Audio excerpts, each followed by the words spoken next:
This is the story of NASA and Angry Birds, an unlikely duo pushing the boundaries of science, technology, engineering, and mathematics education through video games. Wait, video games? Seriously? Video games partnering with Deep Space Exploration Agency NASA? Did this really happen? At least, that is how this Hollywood story started.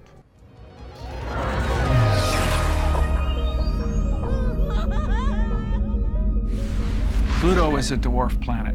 Once, it was a planet, but then it was reclassified in 2006. Pluto was smaller than a number of moons in our solar system, including the Earth's moon. Okay, now they have the head of NASA's Planetary Science Division talking about Pluto in the presence of some annoyed piggies? Someone has to tell me how this started.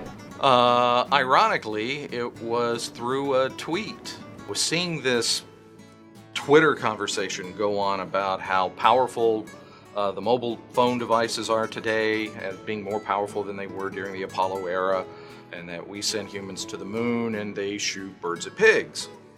And I didn't quite understand what shooting birds at pigs was.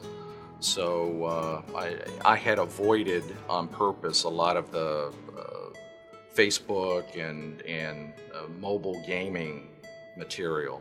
So called someone, they said, oh, they're referring to Angry Birds. I was like, oh, okay, I'm gonna have to look at this now. After a bit of research, code for gameplay, he tweeted an offer to help the birds get to space. And Rovio, the makers of Angry Birds, saw this and immediately responded. Well, who would not want to work with NASA? It was amazing.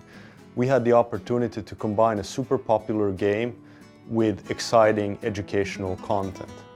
Twitter, mobile gaming, and space.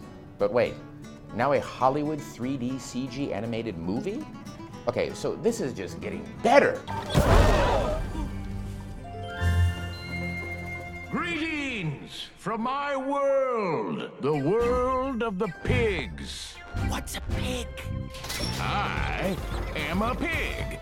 This combo is pretty darn cool.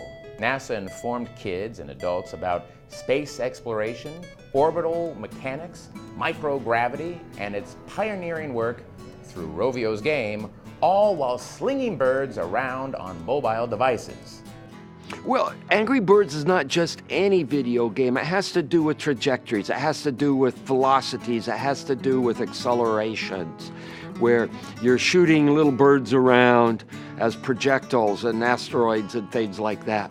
And I'm going to show the trajectory that Red Bird is going to have when I fire him with this orbital slingshot.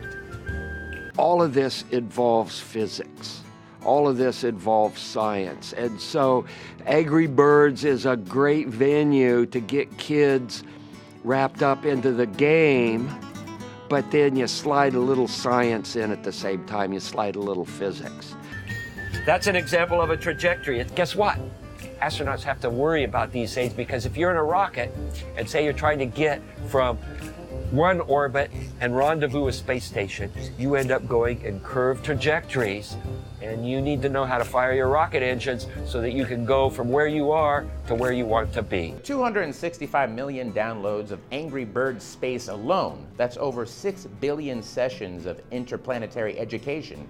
It has been so successful that the Angry Birds got noticed by Hollywood and will now make a debut appearance on the silver screen. Who would have thought an Angry Birds movie? Yeah, when birds fly. After a few years, millions and millions of downloads, major updates about everything from asteroids to Mars, and countless public events, the epic struggle between birds and pigs continues. The future of the Angry Birds keeps expanding with knowledge and exploration at its core. From the International Space Station to deep into the cosmos. We are interested in giving back to society and helping teach the next generation to come and do our job is part of our current job. And when it's time for me to sit in a rocking chair, I'm hoping some of the kids that have seen these educational teachings that myself and my colleagues have done, I'm hoping to see those kids come up and take my job.